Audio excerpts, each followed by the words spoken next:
Thank you so much for joining us. Can everybody hear me okay? Okay. Well, I'm Ethan Rasiel. I'm the CEO of Lightspeed PR, and Amanda Proscia here is the co-founder of the company. Hello. So we are actually the PR agency for AWE. So we've been doing this now for about 5 years. We've been around as a PR agency for 11 years. So we focus in on, I'll move to this next slide. So we focus in on the mixed reality space and the tech space, and we really have learned a lot about how to promote PR, how to promote XR, and how to tell your story, and how to achieve business results. And you see here a lot of the clients that we've worked with in the XR space. Let's see if I can make this full screen. No, it's not doing what I want. Let's see. I think you have to not do presenter view. There we go. Okay. That's what I wanted to do. Much better, right? You don't need to see like my 1,000 tabs at the top. Nobody wants to see that. So, yeah, you see Copen and Accutrex and zSpace and LibreStream, and we've been working with companies like this for over 10 years.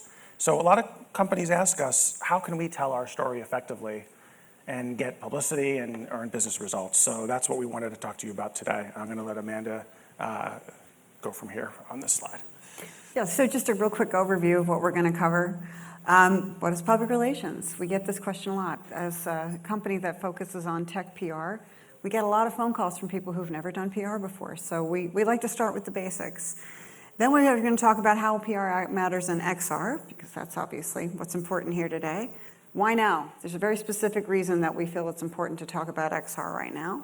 And then we're going to give you some actionable tips for how to make it work for yourselves. So what is public relations? As promised, it's creating the right kind of awareness through trustworthy advocates to drive action and achieve your business goals. So I'm going to focus on that middle part there, the trustworthy advocates, because as you're probably aware, PR is often called earned media. And the reason we're able to do that is because we gain advocates. Unlike, I'll move on, advertising, where you pay for a message and everyone who sees the message knows it was bought. You're talking about yourself. You're explaining why you're great, why your audience should care about you. Social media, you're engaging directly with your audience. Same thing. You're talking about you. PR is different. We earn media by getting recognition from those advocates. It's news media, it's third parties, it's other kinds of shareholders, customers, employees, anybody who can speak on your behalf in an earned matter. All right, so does everybody recognize these images? I want to just do a show of hands. If you've seen these magazine covers before, can you raise your hand? Okay, I think almost everybody has seen these. So yeah, we're taking a little journey back in time to about 8 years ago. I know it seems like it's been about 30 years since then. Obviously, the man on the right needs no further introduction. That's Palmer Luckey, who was only 22 years old at that time, and was on the cover jumping into the air barefoot to talk about the surprising joy of virtual reality. Palmer's here, and he's gone on to continue to do great things. But the point of these slides is this is hype. Even Edge magazine believed the hype. That was an order. You were not given any choice. And Time magazine, the surprising joy of virtual reality and why it's about to change the world. Did virtual reality change the world in 2016? I'm going to say we probably can agree that it didn't. And that led to this. This is now, fast forward a few years later, and you're seeing Forbes, New York Times, TechCrunch saying things like awkward and saying things like fail. And the New York Times, this is my favorite, this should be VR's moment. But why is it still so niche? So in other words, they're asking, what happened to everything that we were promised, and where is it, and what's going on? So that's what happens when you overhype. You overhype, and then you have disappointment. Now, some of this may sound familiar, because you may recognize here the Gartner hype cycle graphic. Has anybody seen this graphic before? It's fairly famous, right? So this is just an example of that, and I'm just sharing this with you for those of you who don't know it because it happens every time with every technology. Electric cars, e-books, doesn't matter. So those covers that I showed you, those were the peak of inflated expectations, and then we went down to the trough of disillusionment, which were those headlines, and now we're going back up and we're about to enter the plateau of productivity. And that's why AWE is so important, because we're showing how people can really use this stuff to really be productive or have fun or whatever your goal is, but to actually use it and not just hype it. So here's the first key piece of advice that I'm going to give you. When we talk about XR, it shouldn't just be talking about the technology and how the technology is amazing and the technology is going to change the world. If you do that, it's hype. It's overhype, and we're back to that Time magazine cover. We want to focus on business objectives. That's why everybody is here at AWE. So understand, if you're promoting your company first, what is my business objective? And it may be some of these things, it may be all of these things. A lot of you, it's going to be right in the middle. It's going to be lead gen. I want to sell my thing, my product, my software, my app, my gadget, my device. It may be I want resumes, I want to recruit talent. Maybe I want to repair our image. Maybe I want to attract a lot of companies I'm talking to on the show floor. They want to attract investors. Or maybe if we're a public company, we want to get that stock price up. Or maybe we want to be acquired. Whatever it is, or maybe it's some of all of those. You need to figure out that objective, and everything else is calibrated to that. And we're going to show you how to do that. Amanda will start explaining how we do it. Yes, so here's just a quick overview of what we're going to do a deeper dive into. But this is what we advise our clients. These 5 things is really where you need to start. Number 1, establish credibility. Like I said, those advocates, that's where we all are. We want to get that third-party endorsement. So if you don't have credibility, it's very hard to get people to buy in and speak on your behalf. Number 1. Number 2, piece that's very near and dear to my heart, this is a big part of what I do at Lightspeed, is message development. Share clear messaging. Very often I'll talk to tech leaders and I'll say, so what do you do? Why are you in business? And half hour later, they're still talking. And I say, okay, we have to really condense that, find some clear, concise messaging that matters to everyone and that everybody can understand so that you can get that advocacy. People can really buy into what you're doing. You want to take the next one? Yep, I'll take the next one. Okay, so I hope you heard what Amanda just said, because those first 2 points on here are super important and super hard to get right. A lot of companies don't have credibility and don't have clear messaging. And we're going to get into in a minute a little bit more how to do those 2 things. But first, number 3 of the overview, the summary of it, remain active. Now, there are companies, does anybody know that Starbucks buys an ad on the Super Bowl, once a year? I think it's Starbucks that does that, maybe Masterlock. The companies, they just do this big ad and then they go away. PR doesn't work that way. When we're talking about earned media, you need a steady flow of results. That is how you establish credibility. So you want to remain active and be consistent. And then we talk about flood the zone. What we mean by that is whatever output you have, it might be a newspaper article, but then you don't want to only get that. You want to mix it up. Do radio, do TV, do blogs, do YouTube, do print. And that way, people see your message in different places. And when they start to see your message in different places, instead of the same place, they're like, oh, wow, these folks are everywhere. And we have something in marketing called the marketing rule of 7. That means if you've been exposed to a message 7 times, you're likely to take action on it. So if I read about you in the newspaper once, okay, I've seen that. Twice, all right. By the time I've seen it 7 times, I'm clicking and dialing and like, this has got to be something. Everybody's talking about this. That's what we call buzz. And finally, we want to always be offering value, specifically to members of the media. We are here, when we do PR, as a conduit, we use journalists. Again, newspapers, magazines, TV. When we reach out to those media, if you're doing an effective PR program, you're not reaching out and saying, hey, can you do me a favor and write about my company? This is really cool, please, please. Some PR agencies do that, I don't recommend it. We offer value.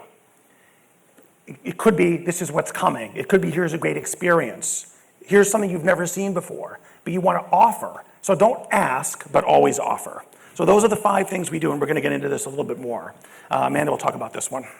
Yeah, so again, as I mentioned, messaging, big piece of this. So you want to develop your narrative and your news angle. How do you do that? Start by asking yourself some very simple questions. Keep it simple. Why does your company exist? Why are you there? What problem are you solving? Why will people find you interesting?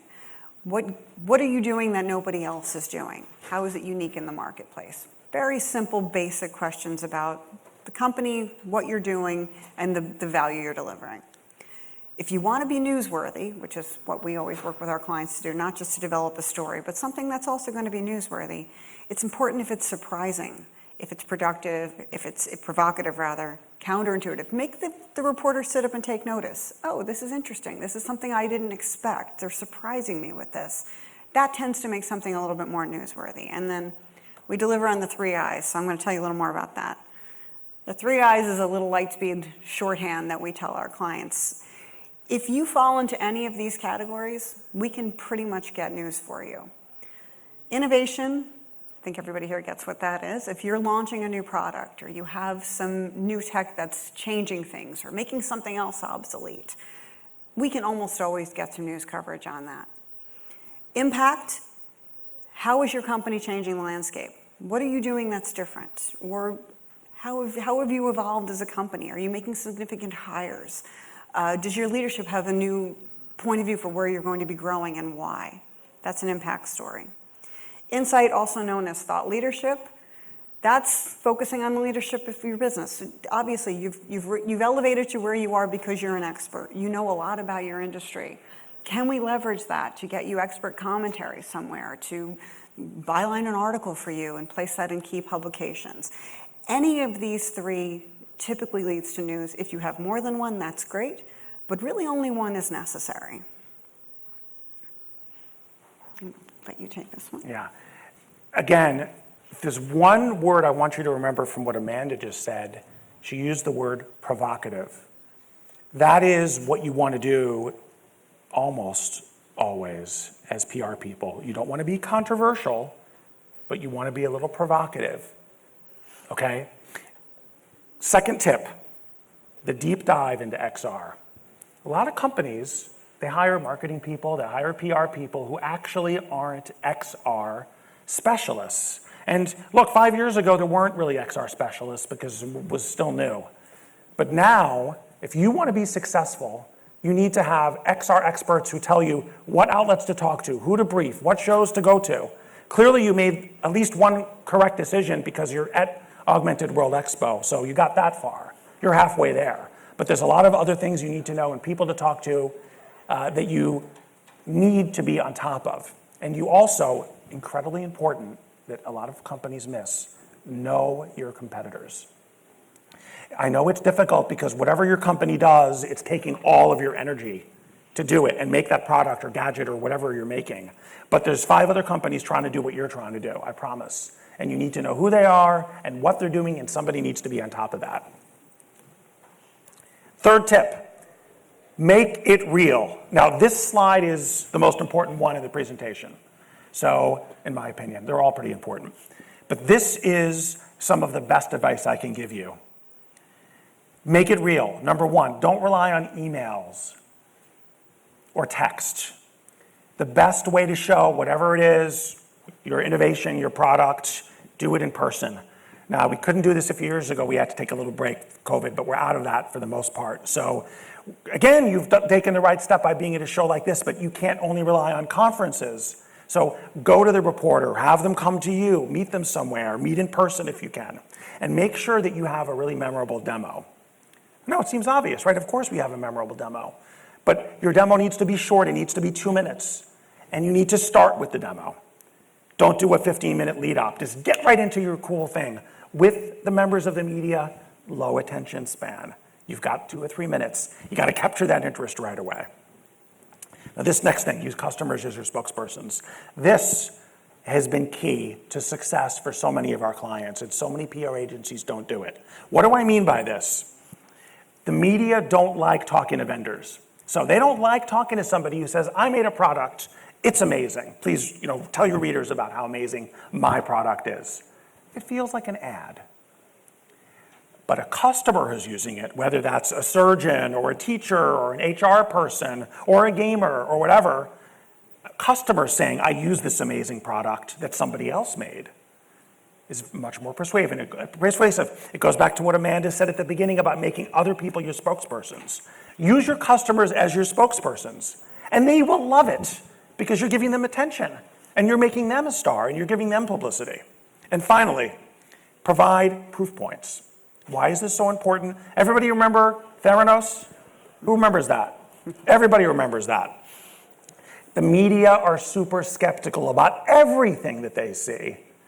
And even if your demo looks awesome and amazing and cool, they might be like, oh, is this real? So you have to prove that it's real. How do you do that? Well, you could provide patents. You could provide testimonials. You could provide customer comments. You could have them talk to investors. But there needs to be third-party advocates for you to provide those proof points. I'm going to give you some examples of how we've done everything that we've talked about today. This is one of our clients. This is Occutrex, and these are some of their headsets that they've made. They are a B2B company. The headset on the left is a headset to help patients with what we call age-related macular degeneration. Anybody heard of that? AMD, also called advanced macular degeneration. It creates spots in your eyes so you can't see those sort of dead areas in your eyes. It's impossible to read if you have advanced or age-related macular degeneration. They have a headset who takes basically copies and paste and moves text around so you can now read. Super cool. And they have another headset here on the right, which surgeons use in the operating room. So, Occutrex has been a client of ours for going on a year now. And here are 3 things that we did for them. First, we pivoted their press releases from being tech-centric and talking about the technology to talking about the benefits. So this is what everybody needs to do. Don't talk about the how you did it. Talk about the why you did it. What's the reason? What's the benefit? And yes, you want to get into the tech as well. I'm not saying take it out, but don't start with the tech. Start with the why. Second, remember I was talking about the business objectives, whether it's sales, investors, or whatever. Find out where those people live and where they are and get into those news outlets. So in the case of Occutrex, we did a lot with surgical and eye care and healthcare and reaching decision makers in those areas. The answer isn't always, I want to be in the New York Times, I want to be in TechCrunch, although we did that too, but that's not always the answer. Okay, sometimes it's much more effective to be more focused into that vertical you want to get into. And then the third thing that we did for them, which was fairly game-changing, I was telling you before, make it real. So we did that. Instead of sending emails, we met people and showed them these demos in person. It would be here at AWE, but they're at AOA, which is an eye care event, but they're there showing their product to a bunch of people. And they even did CES, Consumer Electronics Show, and got a ton of awards and a ton of attention at that conference in Las Vegas in January. So here were some results that came about by following the advice that I just gave you. So Modern Retina here, this is an article about their presence at CES. Optometry Times, remember I told you, use your customers as spokespeople. Well, this is an interview, you'll notice, not with Occutrex, but Patrick Yoshinaga, this professor, he is a customer, and he talked in this podcast about Occutrex. And it was much more influential and impactful because it was a customer talking about it, not the company that made it talking about it, okay? Third, MedTech Insight.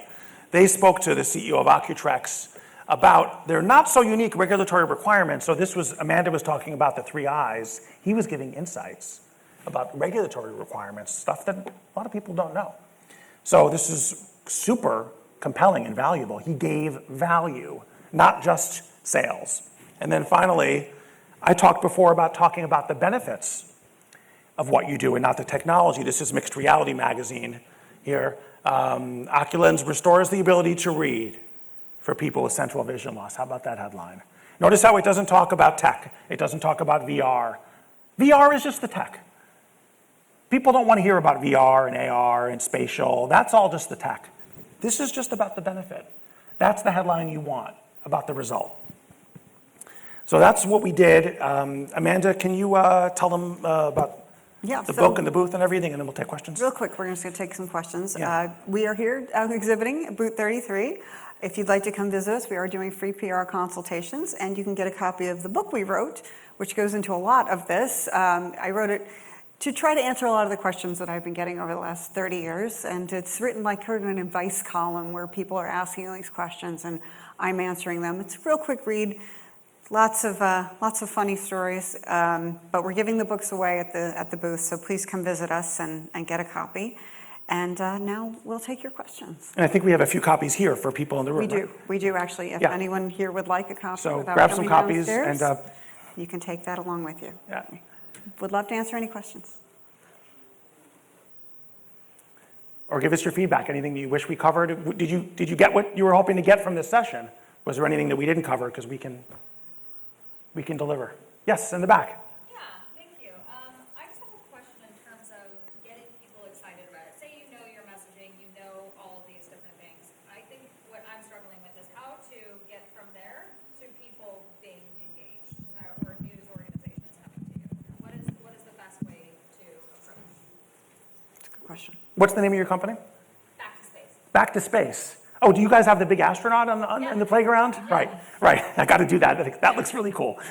So I think you've started out by doing one of the things that I advise, make it real. I mean, you've got an astronaut on the show floor. I saw that. I'm excited. Do you want to add anything before I go on that? I know you're going to say so. So first, doing that kind of on the floor demo is really cool, but you need to find a way to replicate it for reporters who cannot come to AWE, right? So I would recommend, do you have a really cool video, a really short 30 to 45 second video that you can send to the press? Because one of the things I didn't say, but since you asked this question, people don't read. Period. And reporters especially don't read. They don't like to read these long emails. So what I do is we make a short video, and it could be animated or whatever it is, and we say, just watch this, just check it out. And they click, and they're watching, and they're like, oh, this is great. So the video can be really good, or finding a way to give them a slice of the demo. I'm going to actually show you something. I'm going to show a prop. Or if you don't want to invest in a video, you can do just a pithy pitch that really captures what you're doing, an image. You know, we send out images with press releases now. You can do a lot to capture their attention in a quick and concise way that gets them excited about what you're doing. But again, focusing on that benefit, how it's impacting people. That's right. I just wanted to show this example. This is some cool marketing. Infinite Rabbit Holes, for those of you who don't know, they're on the show floor. They have the Arkham Asylum game, and I love the game. And they created these little dollar bills with the Joker on them. And you download the Joker Vision app, and you can actually play a little bit of the game on here. So they're handing these out, and these are going viral. So, it's $1, it's a real dollar. So it's also like, hey, here's $1, but then you can play the game. So I thought it was a really clever way of getting excitement, something tangible, like it's real. So that's another way to do it. I think maybe we have time for one more question. I think I saw another hand before. Yeah, right there. Thank you for your presentation. I had a question regarding the use of news wires and things like that. It seems like it costs quite a bit to do that, especially when you're a startup, and it doesn't necessarily get you the hits that you're looking for or the pickup. What are your recommendations on really how to most cost effectively leverage such platforms? Yeah, that's a really good question. Do you want to say something about that before I go? We hear that a lot. Yeah. And sometimes clients call us and they say, we bought this package and we're not sure what to use it for.